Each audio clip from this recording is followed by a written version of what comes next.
Good afternoon, ladies and gentlemen. Yet another edition of the Art of Female Muscle podcast. I am your host, Jeremy Remo, aka Femme Physique Fan. Got another great interview for you today, featuring NPC women's bodybuilding competitor Amanda Doherty. Amanda Doherty? How do you Doherty. pronounce Doherty? Mhm. Well, welcome. Great to Thanks have for you having here. me. You're very welcome. So, well, I was looking. We were talking earlier. It's like I'm glad that the flooding missed you because you had said that you live now. You're in Arlington, I guess, so that therefore none of it touched you. Yeah, we So are. We seem to be very blessed here in Arlington because it seems like the hailstorms miss us. I mean, we get some heavy rain and thunderstorms, but the flooding missed us. So we're pretty blessed right here in this little spot. well, that's good.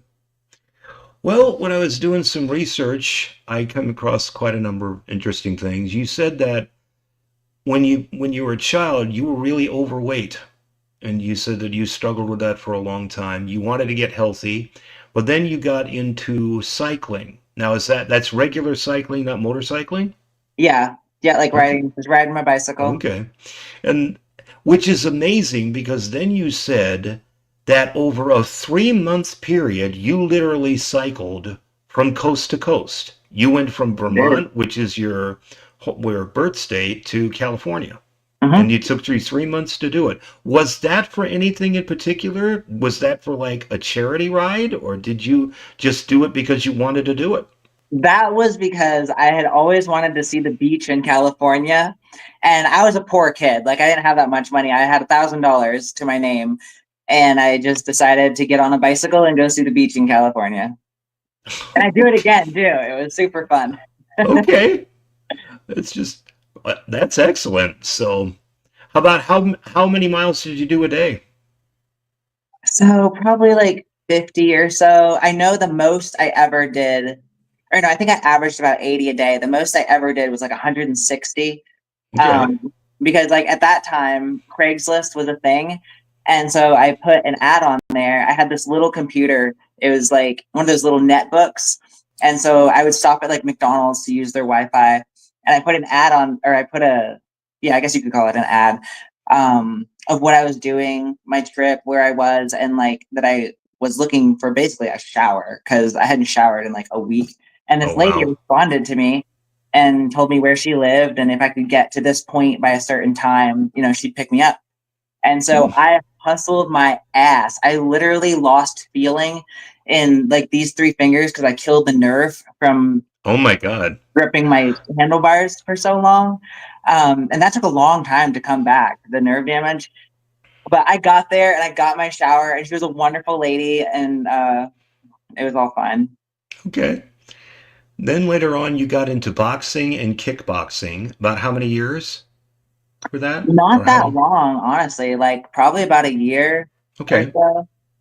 And then after that, you went into bodybuilding. You said that when you were just starting out, you were struggling to do even one rep with 25 pounds on each side, but then somebody came along and you said, showed you the proper form, and then Mm-hmm. you were able to go from there, Then which it was is easy. which is interesting because I guess I heard something of there's something like a debate that I've heard in bodybuilding. It's that form versus weight. And it's like there's some people who say your form is everything. If your form isn't right, then the set's not going to be as beneficial to you. Other people I've heard emphasize just make sure that it's heavyweight and don't focus so much on form. Other people break it down by percentage, like 70% one, 30% of the other. Where do you fall in that? Which So do you I see would to be more say important? that in order to throw weight around, you do have to know how to do it. So I would say you have to learn the form first, but then like once you're good with that, like go for it. Like throw on some weight because A, you don't want to hurt yourself. So you want to be sure that you know what you're actually doing. And then B, once you put that weight on there, like you want to be able to make it the most effective um for the exercise as you can, like to for whatever your goal is, whether it's strength or hypertrophy. So if you're just like randomly throwing heavy weight around, that's not going to do anything for you. But if you're throwing heavy weight around with some sort of goal in mind, like, okay, I want to target this muscle, and you use a little bit of body English to do that, I think that's great. But like, I think you need to learn the form first and then move on to throwing around heavyweight. Okay. You'd also said that Brian Dobson took note of you posing in the gym, and then he told your husband that you needed to compete in a national qualifier, and then you needed to compete at nationals. You then you then had a short prep, which was only 8 weeks, so that's not very long. And that was for your first ever show, which was the 2024 NPC Branchhorn Classic, where you then entered both WBB and WPD and won both. And so, congratulations on that. Thank you. It was And then, very fun. great. And then you're right now currently in prep for nationals in December, Yep. right? Or going to be, because you Yeah, haven't started the prep we'll yet. be starting actual prep in like 4 weeks. Okay. Now, I saw you had mentioned that you were going to be entering into women's bodybuilding. An earlier podcast said that when you were asked which of the two divisions were you wanting to do, you had said earlier you preferred WPD because you thought it was closer to 80s and 90s bodybuilding. But now you going into nationals in women's bodybuilding instead of women's physique. Why the switch? So I don't think that it's closer to 80s and 90s bodybuilding. I think women's physique is more flowy, like in the posing. Okay. I think actually women's bodybuilding is closer to, you know, the 80s and 90s because it's, I don't know, in my mind it's like more hardcore, which may not even be true, but it's, you know, it's supposed to be bigger, right? Like women's Right. bodybuilders are supposed to be bigger than women's physique. Um, and so I am torn between the two because I do like them. Uh, but throughout my whole lifting career or lifting experience, I've always wanted to be a bodybuilder. Like that's just always Okay. been my dream. So that's what I'm going to go for. Okay. Great. What improvements have you made to your physique since the Branch Warren show, or what feedback did you get from the judges as to what you need to improve on? So I've definitely made a lot of improvements in all the big areas like quads, glutes, delts, lats for sure. Probably lats is the number one thing that I've improved. My rear delts have definitely blown up a lot compared to last year. And I've been working on my arms. Like I wish my arms were bigger, but I don't think I made quite as much of an improvement on like my biceps specifically as I would have hoped to. Okay. But we'll see. We'll see how they look when I'm actually on stage. I think you're going to do really well because just based on the contest pics that I saw from the Branch Warren Classic, you have a really nice look. So I Mhm. think you're going to do very well. Got a comment here from Tony97. Hello, everyone. Wish you a great day. Congrats on your show, Anna, and and good luck for your Okay. prep. Yep. So thank you for that. Now, where did the interest in powerlifting come from? Did that happen before or after you started bodybuilding? So that happened definitely after because I was never like I didn't really go to the gym at all before the bodybuilding because it was the cycling and then the boxing and then um the weightlifting or the bodybuilding rather. So I guess the powerlifting came after I got into the bodybuilding aspect of it. Okay. And I trained like a powerlifter for a while. Like I did 531. And I think I probably got sort of into conjugate territory, but nobody actually knows what conjugate is, so I can't really say that for sure. And then I like honed in on bodybuilding for a really long time. And I only did this Okay. recent powerlifting contest because my husband is a 7-time world record holder in the deadlift specifically. So Oh, I felt like I wow. kind of had to get Okay. at least one record being married to him. Okay.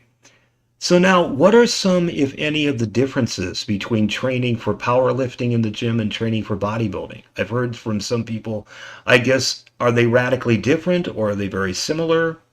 What would Yeah, so be? they're definitely, I'd say they're radically different. Especially at the top. Like if you the more elite you get in either sport, the more the paths diverge as far as the training goes. And it's In really what? just it's all about volume and sets and mostly like intent. So you're going into the gym for a purpose, and if you're powerlifting, it's to lift the most weight on, this one specific lift. And if you're going into the gym for bodybuilding, you're going in not necessarily to hit a certain number of weight or reps or whatever. The goal is to get, like the biggest pump and like get as much blood into that muscle as possible, like tax that muscle as much as possible. Do all of the things that make a muscle grow. Versus Hmm. powerlifting, they don't give a care. They don't give a crap about that. Okay, yeah, it's just pretty much can you move the weight? It's Mm-hmm. not aesthetics be damned, basically. So as Yeah, long and as you can get it but up they there, use so just as many tricks in their training as bodybuilders do. They're just different tricks. hmm, Like uh, there's one where you do like a heavy weight and then you back down to a lighter weight, and then the lighter weight goes faster. So hmm, it's called like cat, and I forget what those what that syllables actually stand for. okay, But there's all sorts of different tricks like that using speed, mostly speed versus the weight that you're using. hmm, interesting. Hmm. I've got a question here from Tony97. He's asking, have you ever wished to compete in the strong woman category at a strongman competition? So I've done some strongman, strong woman training, and it's fun. I like it, but it's not something that I have any desire to be competitive at. Okay. Now I've got here your competition coach is Jonathan Childress, Mhm. as he still is. How did you two get together, and what stands out to you about him as opposed to other coaches?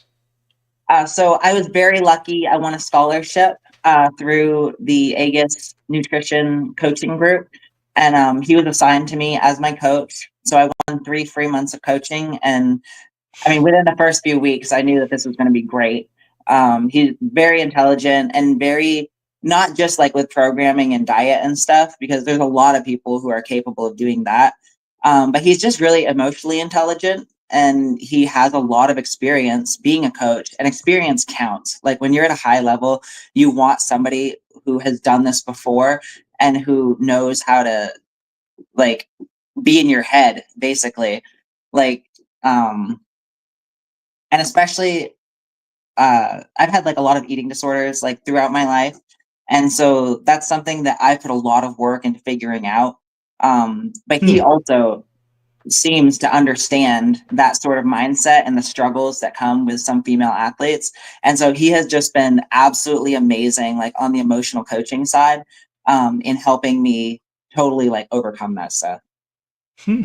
That's wonderful because it's nice that you have personable coaches like that as opposed to some of the coaches out there that have got like hundreds and hundreds of clients. Mhm. So it's like, how can you possibly have the personal touch in a situation like that? And Yeah, then some of the other ones, they go the cookie cutter route and they just right. give you a pre-made meal plan or training plan that doesn't necessarily um, meet your particular needs.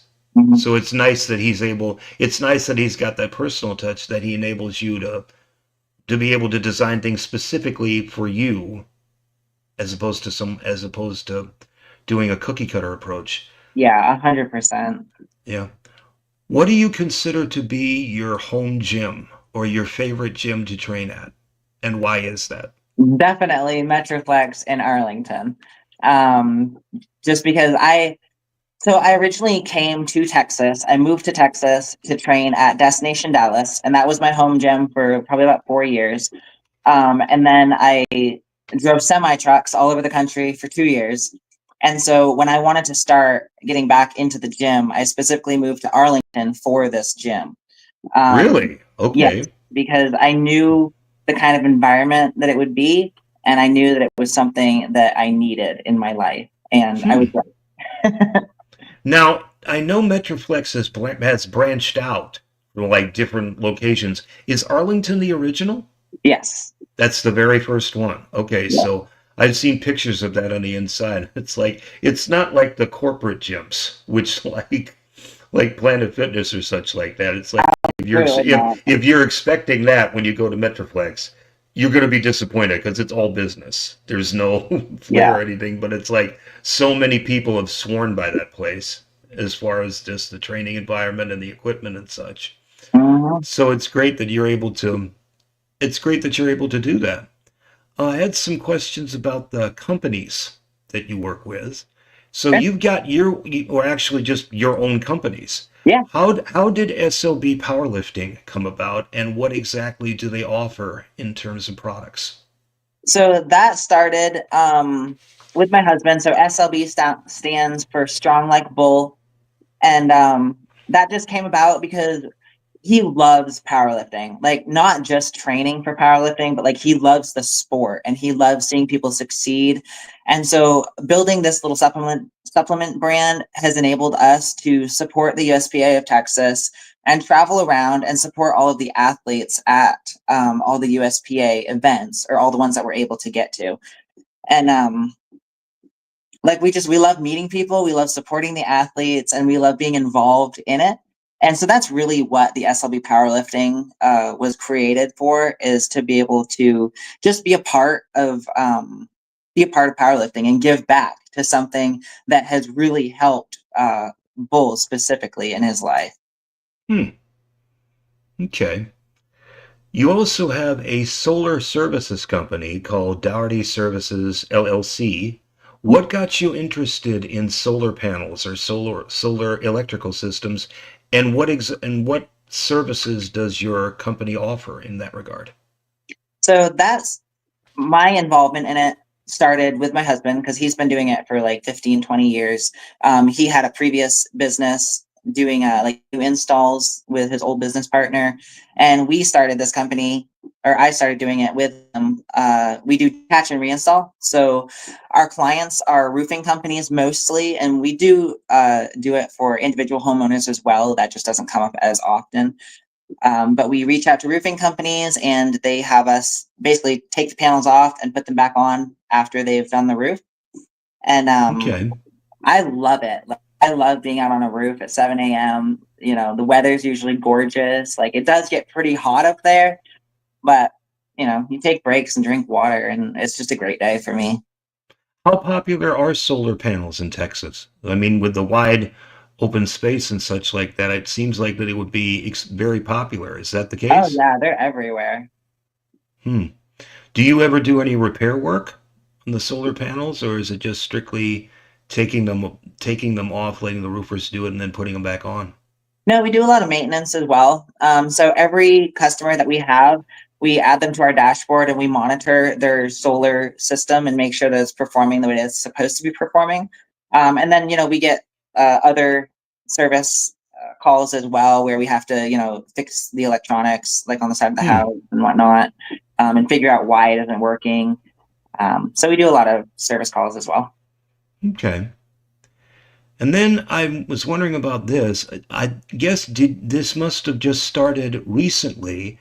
Did you just recently start a meal prep company So I did do that for a little it's bit. called Smoked Meal Prep Company? Is that still active? So I am still doing meals for one person. Like, I do his whole week's worth of meals, but I'm not really advertising the meal prep company because it is a lot of work and it is just taking up too much time. Okay. In addition to the other things that I do, so I kind of backed off on that. Okay. But like, I had a little bit of a slow season, so I was trying to think of like, okay, what else can I do? And I got this big old smoker out in the backyard, so I'm like, I'll just start a meal prep company, and it was great. It was really fun because I love cooking, but it just got to be too much to take on more and more people. I can So right imagine now it's you on pause. I can imagine with two other businesses that you're dealing with, in addition to all the training and the dieting and such that goes into Yeah. bodybuilding, incredibly busy. Mhm. So then I wanted to get your thoughts on a couple of topics. It seems like every year, and it just seems to be getting worse, that the muscle divisions, what they're calling the muscle divisions, women's bodybuilding, women's physique, and figure, seem to be getting pushed out more and more, out of more and more lineups. Yeah. What are your thoughts on the reasons for that happening, and what would be, in your opinion, some things that can be done to help improve matters? Yeah, I mean, I know the first reason is always the money. Like for the promoters, it doesn't bring in enough money.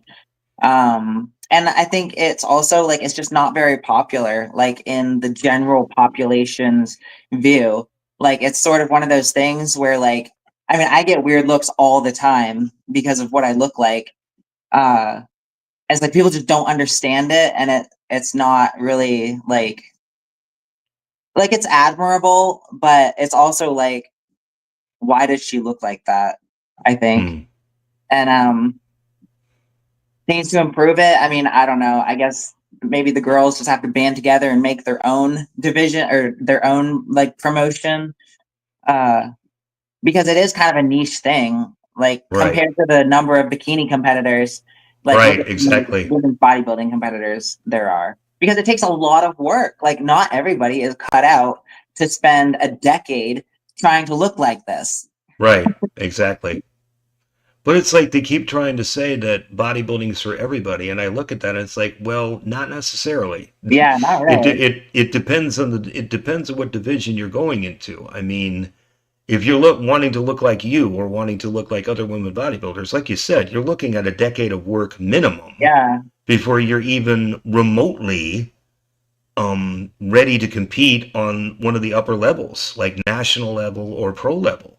Like So, training is for everybody. You can go in and train like a bodybuilder. Um, but like it's just everything has to be right. Like your diet, your sleep, your supplements, um, like everything has to be on point to make any real progress. And that is not for everybody. right, exactly. I've got another question here from Tony97. He says, do customers get surprised when they see you going into their homes to replace solar panels? I'm assuming that it's in regards to how you look. Yeah. Yeah, I mean, I get like weird looks, but it's not so bad because my husband is really like he's the sales guy. He talks to all the customers, and he'll introduce me every time, and like people are polite.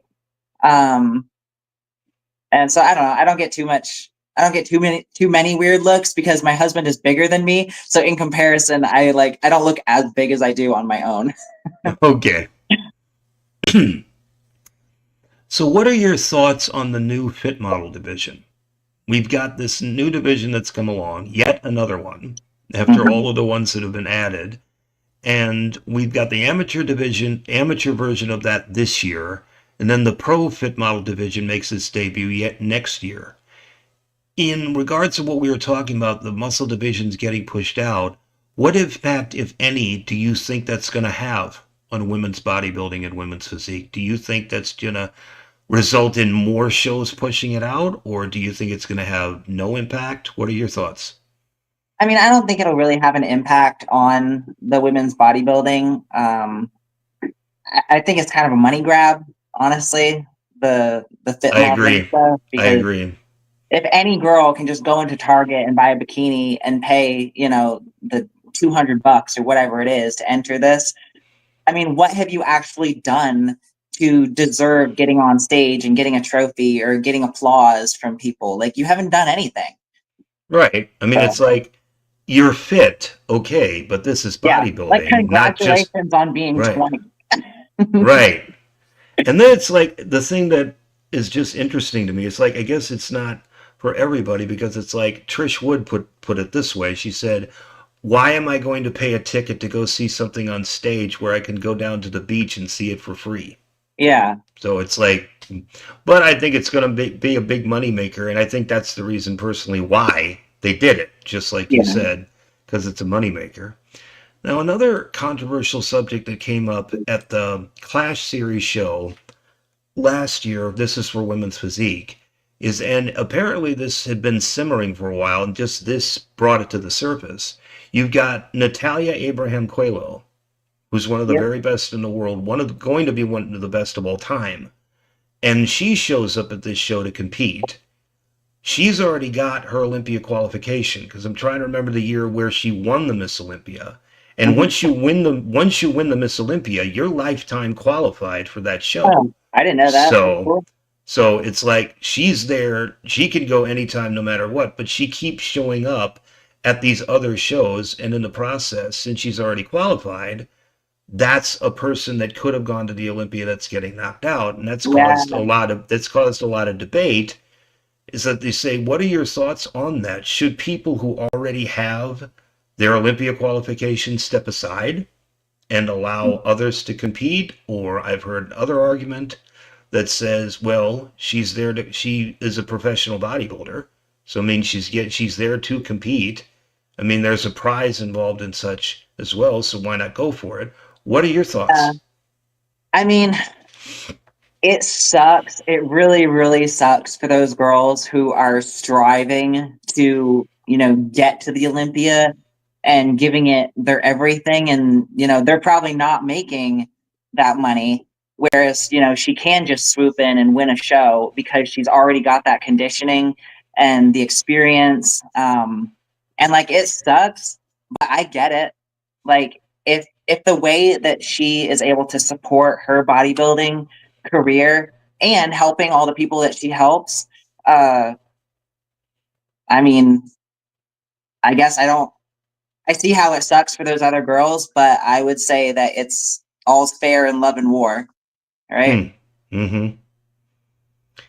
Now, another subject that I try to talk to about for interview guests is a phenomenon that happens. It's called post-show blues.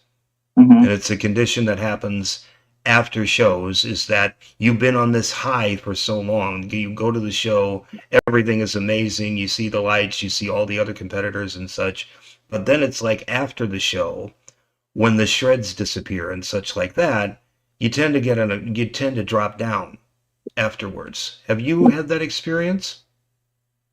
So kind of and kind of no. I would say that I have enough going on in my life that like I'm able to sort of jump from one goal to the next, and like I have a very multifaceted life. So it's not like, the bodybuilding is the only thing that, my identity hinges on.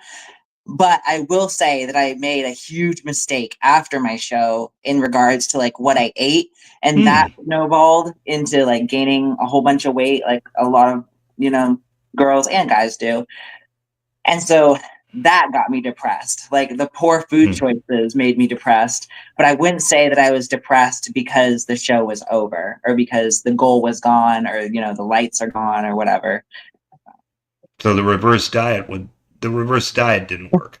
There Oh, was no oh. reverse diet. There you Like go. I had this in my head. I was like, okay, I'm going to be really good. I'm going to do this right. But I didn't have a plan and I didn't have a coach because I coached myself into the show. I was just not capable of coaching myself out of the show because I had no Oh, accountability. okay. But now with your new coach, you've got a reverse diet plan in place Yeah. this time So around. So, this is like for me, yes, I want to win.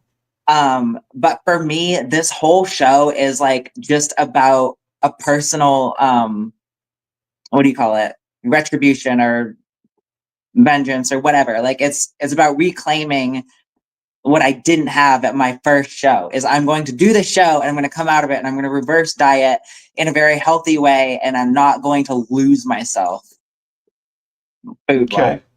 or mind wise. That's that sounds great. I mean, I'm Yeah. sorry that you had that experience, but I've heard so many other competitors get the same thing. Oh yeah. And it's usually for exactly the reason that you just gave, is that either there is no reverse diet plan, Yeah. or they have a plan and they don't stick to it, and then their hormones get out of whack because it's like their body is trying to adjust itself. Yeah. So And I would so say that it's much harder to, even if you have a plan, it's much harder to follow it in the first couple or the first few times that you do get truly shredded because you're just not used to feeling that way and you don't understand like what your body's doing. You don't understand, why you're feeling the way that you're feeling. But like after you've gotten shredded a few times and come out of it for better or for worse, I feel like it does get easier.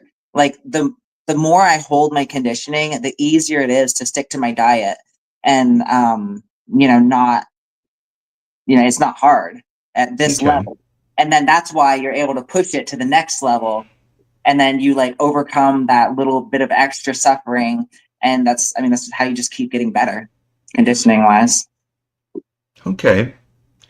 Well, I've just got one more question for you. This is in regards to a product that you've got on your powerlifting page, Valkyrie's Vengeance smelling salts.